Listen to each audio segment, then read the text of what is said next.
Your silence will not save you. Audre Lorde, Sister Outsider, Essays and Speeches. Grief is universal. I bet there's not one person in this audience who hasn't experienced grief. Grief is a shapeshifter, constantly bobbing and weaving like an MMA fighter or boxer. And the last time I checked, your girl is not a trained MMA fighter, nor am I a boxer. Now, don't get it twisted. I have been known to throw these hands back in the day. But I'm proud to say I am reformed. I am no longer that person. I can promise you that you won't get these hands, but I cannot promise you that you won't get some choice words. Not curse words per se, but I will speak up. But for the most part, I let a lot go. That's how I maintain my zen. When it comes to grief, we all grieve. Loss is loss. Loss of a loved one, loss of a job, loss of a parent, even loss of a relationship. I could go on and on about all the losses we will experience over the course of our lives. But as an Afro-Latina who navigates this world as a Black woman, I have realized that it is a luxury to fully grieve. And I call bullshit. I lost my mother to pancreatic cancer, February 2020. There isn't a day that goes by that I don't miss her. This is an indefinite grief. No one prepares you to live in this world as a motherless child. For me, my mother was the color yellow. A soft yellow, a comforting yellow, a warm yellow, the yellow of the sun after a storm. To this day, I find myself wanting to call her to share my life, to share my joys, to share my frustrations, to share my sorrows. Hey, Mom, guess what? I got the job. Or, hey, Mom, you are not gonna believe what baby girl said today. Or even, hey, Mom, guess what? I'm gonna be in this amazing show where I get to tell my story. I wanna talk to her so much about how my little girl is finding her voice and finding her place in this complex world. Or I'm so damn proud of my two eldest children who continue to teach me and want me to be a better mother every single day. I especially want to share the joy of my grandchildren, and how just the thought of them makes me want to smile. That grief never goes away. It just sits there. It can make me smile at a memory or bring me to my knees sobbing. But now I have a new grief. The grief of losing my ex-husband unexpectedly. To be honest, this is an oppressive grief, an unforeseen grief, and really an inconvenient grief.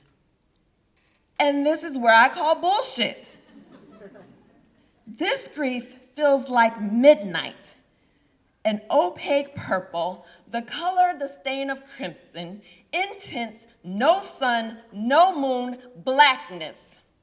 His death is a foreign grief, a complicated and uncomfortable grief.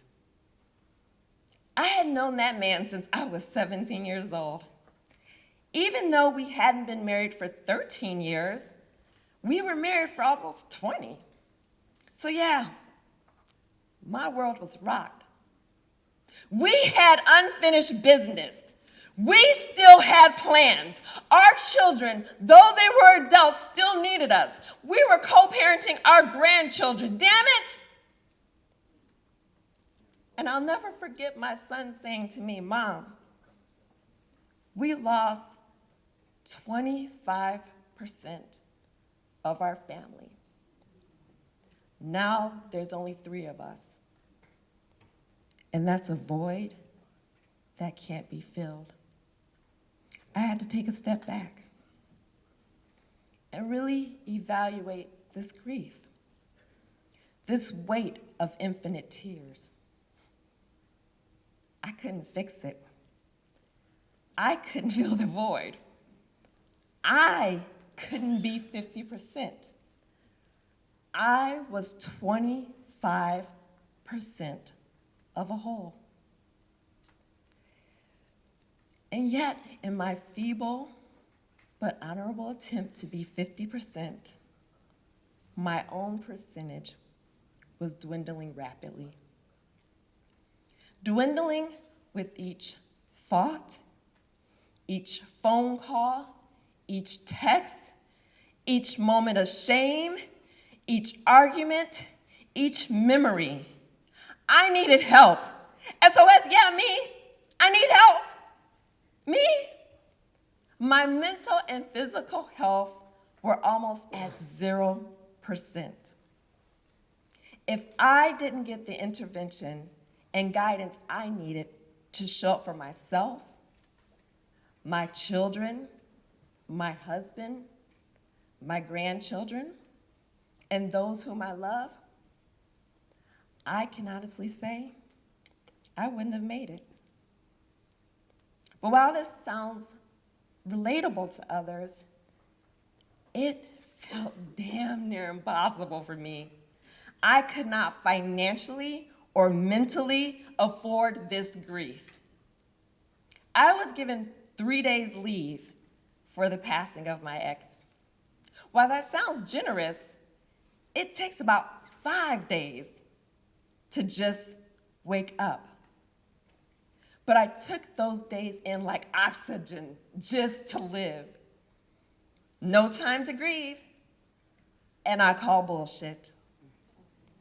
Off to work I go, because that's what you have to do, right? No work, no pay, right? That's how life is. If only I could be Scarlett O'Hara and get to think about it tomorrow. But the way my Black life is set up, nope. All of the emotions, everyone's emotions, I absorbed them, and they took me to a dark place. The place that made me question my existence. Because I'm not 50%. A dear sister friend of my tribe, who's a therapist and mentor, heard my silent pleas, and she reached out to me. I asked her about some recommendations for supplements for my mental health. She provided a list, and I'm right there on Amazon, and I placed an order. Those supplements cost me over $100, and I call bullshit. Here I am putting together my own treatment plan because I don't have the luxury to grieve. For real, me. I'm piecing together my healing process, and I call bullshit. But what could I do? I could be proactive. I call my doctor and set up an appointment for a wellness check, and all would be good, right? Nope, not so much so. At my appointment, my doctor handed me those dreaded dry erase mental health cards. You know, the scoring system. As I handed him back my cards, I looked him in the eyes and I said, "This is not pretty." He looked at me, I looked at him, he looked at me again, I looked back at him again, and then he looks at my cards and he says, "Luisa, I have to ask you the questions." I reply, "I know." I also know that I don't have the luxury to take the break I so desperately needed.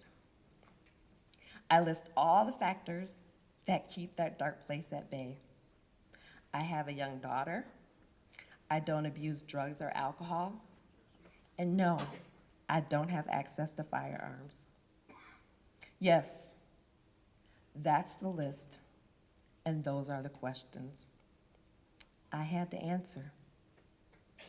But I could say, he heard me, he saw me, and he offered some relief through medication. And for that, I'm grateful. So maybe just a little less bullshit. Next on my list, because I'm going through my treatment plan, is to secure a therapist. Do y'all know how hard it is to get a therapist to call you back? Right? I call bullshit. Can a sister get on somebody's schedule? Again, my beloved sister recommended a Black woman therapist. As I dialed the number, I felt the same despair and defeat I had felt from all the other calls I had made. She wasn't gonna return my call. But lo and behold, she called me back the very next day. I cried the moment she introduced herself, and I know I said thank you repeatedly during our conversation. She saw me. She heard me. So, a little less bullshit. I have a journey ahead of me. This is a story from the wound, not from the scar. I believe grief will always be a scar. And I know that grief will forever be a part of me. I'm not the same person I was yesterday, a month ago, 2 months ago, or 3 years ago. But I know I feel better today than I did yesterday, a month ago, 2 months ago, 3 years ago. As a proud Afro-Latina Black woman, I embody the courage of my ancestors to put on my boots, but heels in this case, and wade through the bullshit and turn it into fertilizer to nourish my soul.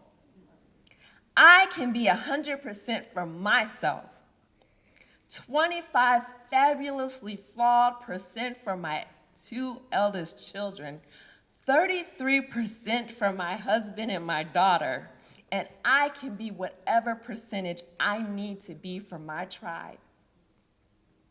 Mama, he's gone. But I'm calling grief what it is, and I call bullshit